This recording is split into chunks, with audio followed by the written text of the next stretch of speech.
ఎంత కారం ఎక్కువగా తిన్నా, ఎర్ర కారం బాగా ఇంతంత పోసుకు తిన్నా దానివల్ల బీపీ కానీ, షుగర్ కానీ, గుండె జబ్బులు కానీ, కీళ్ళ నొప్పులు కానీ, చర్మ వ్యాధులు కానీ, మీకు ఏ విధమైన కిడ్నీ జబ్బులు కానీ, లివర్ జబ్బులు కానీ ఏవీ రావు.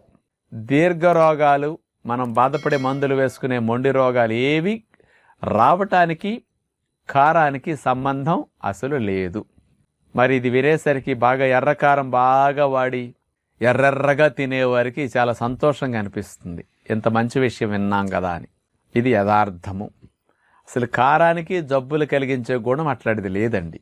ఎర్రకారం ఎక్కువగా వాడటం వల్ల ఇబ్బంది ఏమిటంటే మంటగా ఉంటుంది కదా నోట్లో పెట్టుకునేసరికి. వాళ్ళకి కొన్ని రోజులు తినేసరికి ఆ మంట అలవాటు అయిపోతుంది.